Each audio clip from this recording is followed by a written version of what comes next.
welcome to another episode of the Tea Corner. I'm your host, Mr. CEO, Spoken Keen, and like always, I hope you're living it up and living your dreams. And today we have a special guest today. She is an actress, she is a poet, she is an author. I was on her podcast called Poetic Resurrection, and she's a wonderful lady, man. And she knows her poetry, y'all. She knows her poetry. So I'd like to bring in Miss Sonia Lozada right here on the Tea Corner. Hey, how are you? I'm doing good. I'm doing good. Hey, welcome to the show. Oh my God, this is so exciting. I love your intro. I was looking at them like, I got to do something like that for my show. Yes, indeed. Yes, indeed. So, first of all, what got you inspired to let's talk about your acting first before we Okay. get into the poetry, because I, I I know about your poetry, and I know you got a whole lot of stuff you want to share with people. But what got you into acting?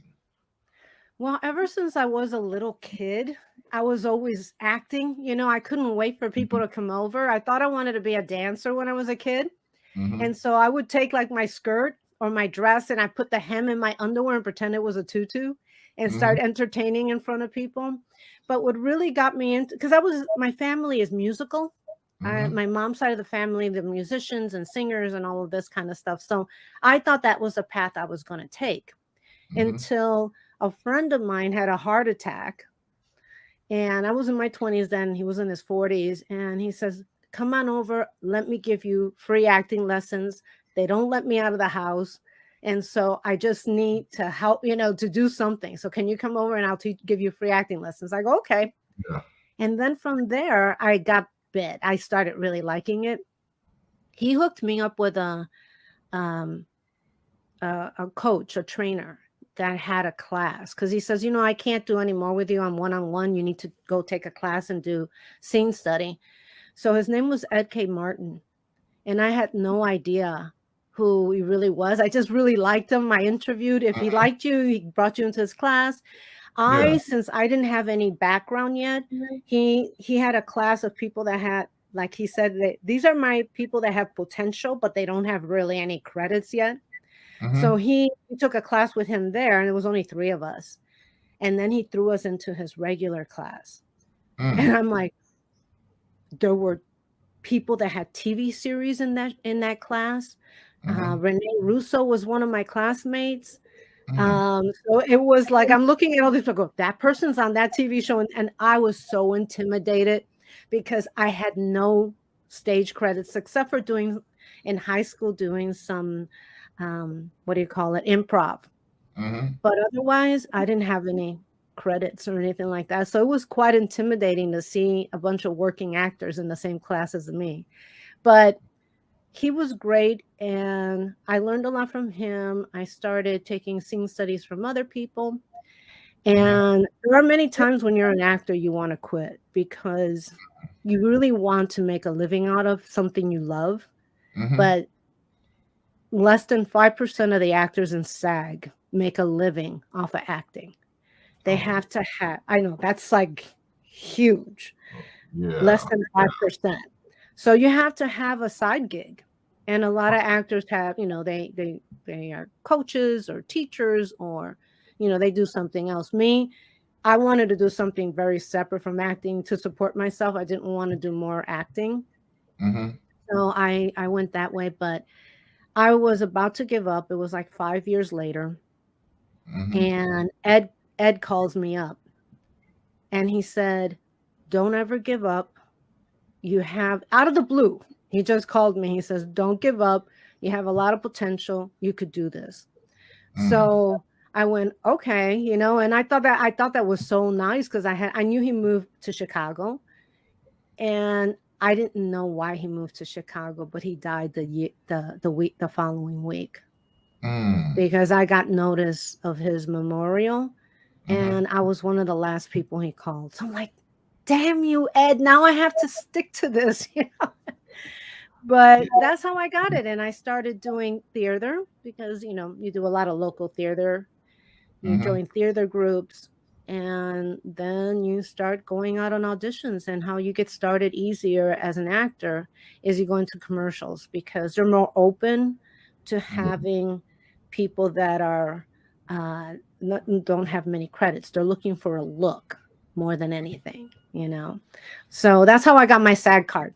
I did some kind of diner commercial. I think Coco's. I don't know if you had Coco's out there. It was a pie shop. I think it was Mhm. nationwide. And then I got a McDonald's. Oh, And that one would have been great if it aired, but it didn't air. I still got paid, but it didn't air because I went uh, ka-ching McDonald's. yeah, yeah. Because No anybody, ka-ching. yeah, anybody that hears McDonald's be like this. Okay, all right. No, you know what they do? I was told this afterwards. hmm They will hire, and I don't know if they still do this. This is what the girl told me, but she hmm said that they hire several advertising agencies to come up with a campaign, and mm they pay each of these advertising agencies to come up with a commercial. They mm pay for everything. They spend a ton of money, and then they pick the one they like best out of all of those. mm. But if Wow. they play McDonald's commercials. I haven't seen a lot of McDonald's commercials lately, but they do. They used to play like constantly, routine. I've hmm seen some, but not like they had before. Yes, indeed. Yes, indeed. So that's how I got into acting. Yes, indeed. Hey, and that's a remarkable story and stuff. And yo, that's just awesome. So now, what inspired you to first be a poet? Well, I've always been a poet. I've been hmm writing literally since I could spell. I've been writing poetry. It's hmm the usual stuff. I think it's like roses are red, violets are blue. Everything rhymes because as a little hmm kid, everything has to Yeah, rhyme. yeah. And that's just part of, we read. Everything we read as a little kid rhymes. So we think that that's what poetry is. Yes, indeed. And so that's why I've been writing it. And then, through high school, poetry really saved me because I was going through a really difficult time. My parents were separating. I was like the adult in the house because my Mm-hmm. mom worked during the days and there was nobody there to get my brother and sister up and everything like hmm that. So it was a really difficult time. So writing poetry kind of saved my life because I did contemplate suicide at one point, but then I hmm kept making excuses not to kill myself. Like, I'll throw myself in front of a bus. No, that's really messy. And what if I live? I'll probably be all like paralyzed. And so then, I kept coming up with excuses. I go, I guess I don't really want to die. Because it's Yeah. true. I didn't want to die. I wanted to live. Oh And I yeah. think that's a sad thing about people that commit suicide. They commit suicide because they're not living. And Yeah. that's, you know, And that's but, a we fact. also have to adjust our perceptions of how we see that, you Oh yeah. know. Uh, I thought, oh, if I'm not going to be a singer, I can't live anymore. And it's like, no, you Mhm. just alter it to something else. Oh yeah. Oh yes. And some Yes. things are not meant to be. Yes, indeed. Yes, indeed. And it's two facts that I wanted to piggyback on that you talked about. One was the whole roses is red, violets is blue. Because my first poem, like I still have it. It's in a blue binder in my parents' house. You know, but it was the roses is red, violet is blue. Type feel. Poem and it just like now as my poetry has risen to other plateaus, it's like it's cringe worthy for me to read that first one because I'm like this, ooh, like Yeah. I was there. I was there. Oh, yeah. But you know what? It was in your soul to hmm write, it was in your soul to do poetry. It's funny hmm how I find that our lives, our soul wants to survive, our soul wants to live. So it gives us an outlet that we are attracted to. hmm Like, since I came from a musical family, I wanted to sing. I took a lot of my poetry and I made it into lyrics. hmm I recorded, they did, Bob Casali from Devo did my demo hmm a while back, a hmm long time ago, actually. This was in the 80s. Yes. And it was, so I did that. I'm a better singer now than I was before because I listened to myself and I'm like, oh, I wasn't really that good. Yes, I could write indeed. lyrics and I could come up with music, but it's like I really needed to polish my vocal cords. I'm Mm, better now, but now I don't, I actually had what they call baked. You might know what it is to bake a 2-inch reel. mm-hmm, Yeah, and so that happened, and so they could then digitize it. So they mm-hmm. digitized it, and so because the music's good, I could just overlay the tracks. I could probably even do it from my house. Oh yes, oh yes, oh yes. And now, yo, what you were saying about, wanting to live and stuff, it Mm-hmm. was kind of funny. Like what you was talking about suicide, because when I was 16, the same time that I wrote that Roses is Red, Violets is Blue, which was a week later after I tried to do my attempt. But poetry was my outlet. That was my outlet to, say to myself, yo, keep writing. You have something to live for. You have something to live for. And for some reason, you know, God decided, hey, your first poem is gonna be Roses is Red. Cause and as my like I said, as my poetry, started to blossom and stuff, I started thinking and started looking at that Roses is Red and looking at my poetry now. It like even back then, I had a feeling to talk about nature and what's around me, but I did not know how to form it up. You know what I'm saying? Like Yeah. transform it the way I know how to do now.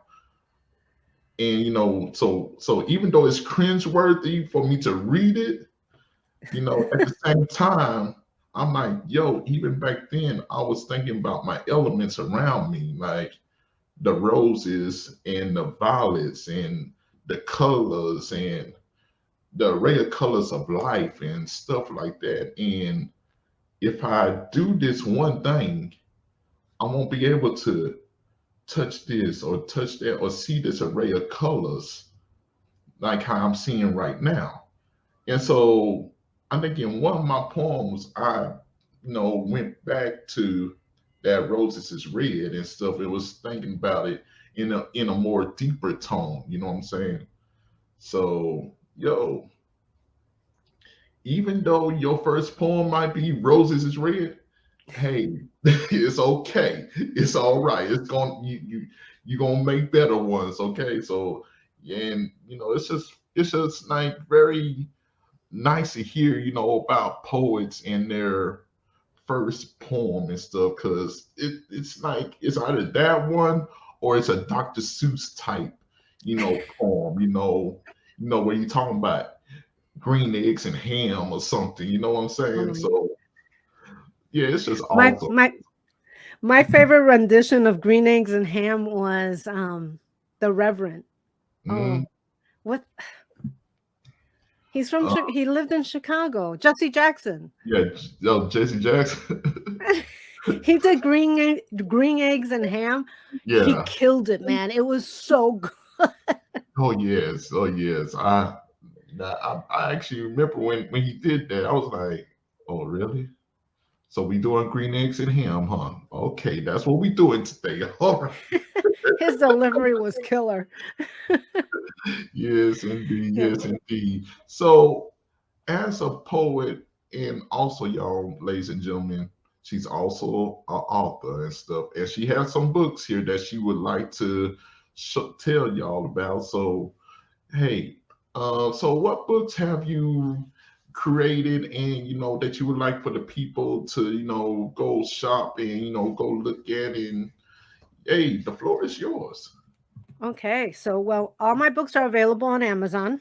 Hmm. I'm looking to do more distribution in that, but I honestly I've been lazy in formatting my books.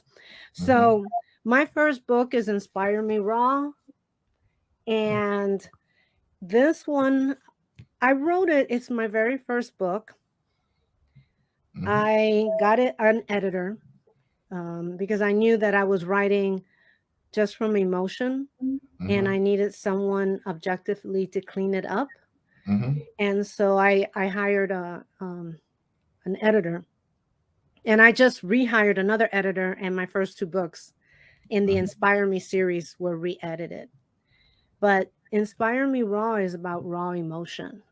Mm-hmm. It was very difficult for me to publish because I said as soon as I hit that publish button, everybody's going to know, like everybody really cares, but the people I know are going to know the real me, like what I've Mm-hmm. gone through, my experiences.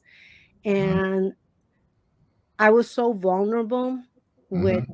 putting this book out that I said it was really hard for me. And the woman on Amazon was hit publish. And I swear to you, I've just got my finger over the button, over the enter button. I'm like, oh my God, oh my God. And so she goes, hit, because she's on the other side waiting for the manuscript to get there so she could review it. Yeah. So I finally hit publish and I go, there it is. You know, I thought of using a pen name Mm-hmm. because I didn't want people to know that it was me that went through this stuff, you know? Mm-hmm. But then I said, you know, when am I ever going to face my demons if I don't just face them? Mm-hmm. So I published it under my birth name, with my real name. Mm-hmm. And I was afraid that people were going to review it badly. Mm-hmm. And it was the opposite. I had people writing to me saying, you know, I'm on the reviews and they go, I thought this book was right talking about me. Mm-hmm. You know, I thought I was alone in feeling this because in that book, I was molested as a child. So there's a poem in there called The Little Girl. And then I also, when I was a kid, I witnessed this one woman who her husband would always beat her up. So she would always go out into the hallway and cry. And it was like, you know, I would look at that and it's like, and he beat her up so much, you know, it was just, it's like almost every day she was out there crying, and she had a ton of kids. So, I don't know whatever happened to them when we moved away, because we moved away when I moved away. I actually moved out of Chicago and went to Florida to study fashion design. Mm-hmm. You know, didn't want to go to New York, and I didn't want to stay in Chicago. I wanted to get out of Chicago. So I knew that my parents wouldn't fight me if I was going to get an education. Yeah. And So first of all, as a man, as a king and stuff, I'm sorry that all that stuff happened to you and stuff, because like no child should ever have to go through that for one thing. yeah, And I'm so glad that you chose a route of poetry to, let those emotions out, because there's so many people out here that's went through something similar, that's choosing to go a different direction instead of saying, what, instead of turning this into a bad thing, I'm gonna turn this into something else. And yeah, I want to say thank you for doing that, because you even inspired me by telling me your story and stuff. I was like, you know what, because I have a poetry book that's dedicated to my brother, because he always wanted me to come out with my own poetry book when he was alive. He's been gone for 10 years now, but he always wanted me to come out with my own poetry book, because he read some of my poems and stuff. And in the back of my mind, I was like, "This, no, man, this too dark, man. This is too dark." He said, "Bro, publish it. Just publish it. Trust me."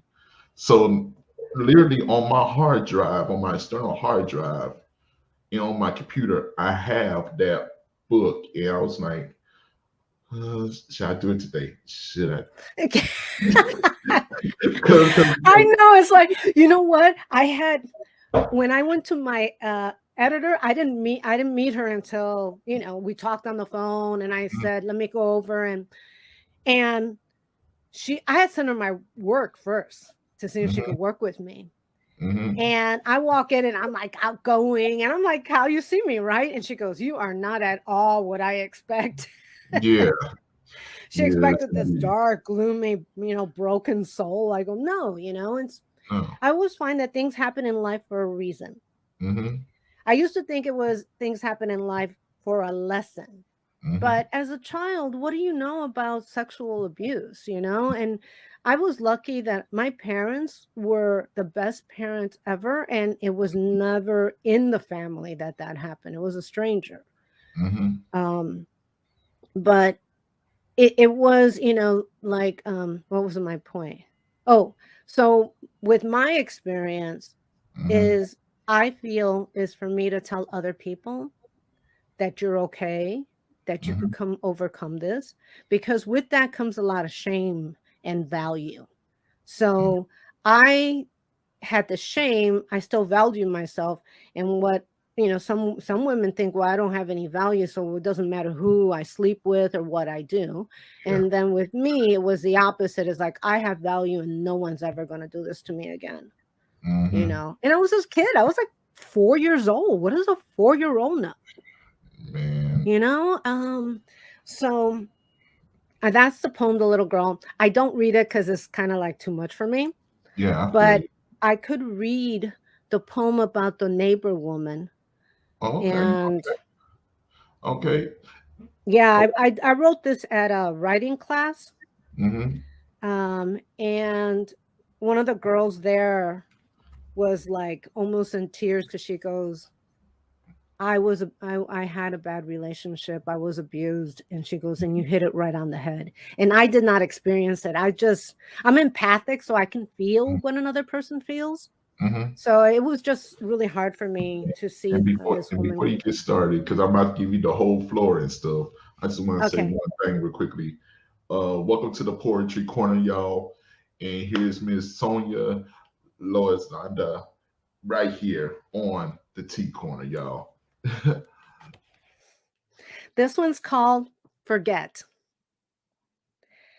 Sometimes I can't remember often, actually, the times I ran out and said nothing to you, the times I was angry and pretended to be okay, the times I didn't come home at night.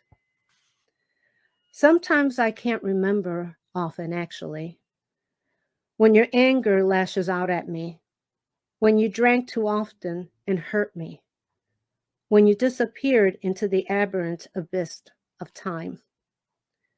Sometimes I do remember, often actually, your cruel words that hurt, your desire to touch that repulses, your anger at who you've become. I remember and choose to forget. Do you love as those you love are hurt? Do you know the emergency room, a second home? Do you understand the inner scars show more than the ones I wear?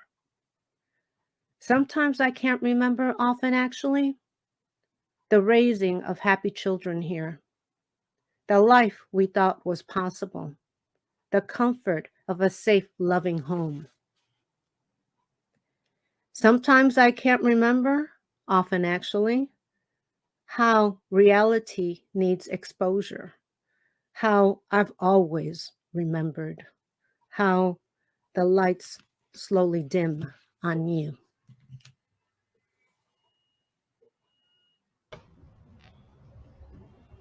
Wow. I mean, wow.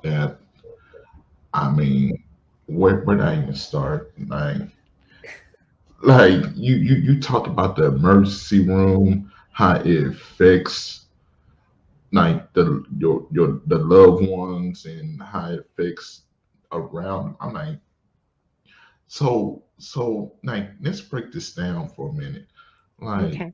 where like tell the audience exactly what like where you was at when you wrote this, because it's so much that you put into this little poem that I'm like I'm in the back Well, like this like Well, what happened when I took, I got operated on my foot. Mm-hmm. And when I got operated on the foot, everybody said, "Oh, routine and not a big deal." I'm like, "Okay." So, yeah, it's not a big deal. But I got really sick off of that. And I didn't return to work. And while I was out, I went on disability for the surgery.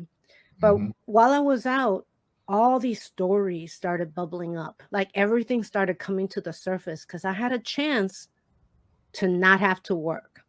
Like Mm-hmm. I was like a workaholic. I was always working, working, working. I didn't have a chance to really know my own feelings. And when I actually rested, because I couldn't drive, I couldn't do anything because I couldn't my foot.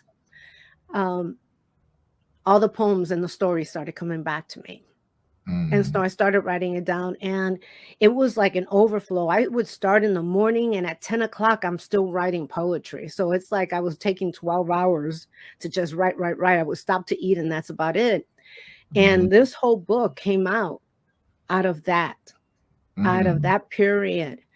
Um, and actually, the first two books, excuse me, the first two books were actually supposed to be one, Mm-hmm. but the emotional raw was needed to come out, and perceptions, it's all about our perceptions. So Mm-hmm. it was like two different books, so that's why I separated them. Mm-hmm. But the raw, that, and I just, for some reason, a lot of my poetry comes from dreams and meditation. Like I'll meditate and then the stuff comes up and then it's like, ooh, that's something else I have to deal with. But that's how I get my stories. In fact, my book Follow Akashic Dreaming Through Time was all from dreams. Mm-hmm. So, but Inspire Me, which the feelings are raw, and there's the little girl, and I could tell you about the little girl. The little girl was written from the viewpoint of the child, Mm-hmm. because you read about stuff like this, but you never hear it from the viewpoint of the child, and the child doesn't understand what's going on. They only understand it by how their parents react, Oh yeah. Oh yeah. you know. Mm-hmm. So, and it is available on my website, on my podcast. Excuse me, I'm all congested. Um, the little, that one I read because it's kind of a long one too. Yeah. But going back to Forget, it was just, I just started seeing her. I started seeing her in the hallway. I used to see her crying. He beat her up when she was pregnant. I mean, it's just like, That's wrong. That's wrong. why would you? And the one thing it taught me is like, no one is ever going to treat me that way. Amen. You know? Amen. Oh man. And Mm-hmm. and she even once told me, she goes, "What are you staring at?" And I'm like, I didn't even realize I was staying. I was more in shock, Mm-hmm. and but it was really sad to see. Yeah. It's And really sad to see. you know what's so sad is her response to you. Like, what are you looking at? That means she's used to this. She just got used to it. And no woman, child, or even if it's happening to a guy, you know, Mhm. because guys, they don't even tell about, their domestic violence and stuff, because we the guys, nine times out Mhm. of ten, the world sees us as the one that's doing it and stuff, but it could be the opposite way around, you know what I'm Oh, I've saying? seen women like that where it's like, I know someone that I would never. I mean, they're not abusive that way. They're abusive verbally. Mm-hmm. And I said, I would never introduce any guy I know to you. Mm-hmm. Never. Yeah. Because I Yeah. know what they're like. I wouldn't do that to anybody. I have a lot of guy friends, so I'm very protective of men. Mm-hmm. Even though everything like this has happened to me, I'm still, Yeah. I have, I'm very protective of my male friends. Yeah. And I just wouldn't, you know, Yeah. there are bad people in any culture, any sex, Yeah. Exactly. any color, anything. Yeah. There's good and bad people. Yes, it don't matter about your race or your creed, you're gonna have the Mm-mm. good. If you have the good, you best believe you're gonna have the bad, you know what I'm saying? Because it's just like how they say in the Chinese culture, it's the yin and the yang. Yeah. For one thing to exist, there has to be another, so that the world would know what's going on and stuff. It's an equal Right. balance. And sadly to say, for every good,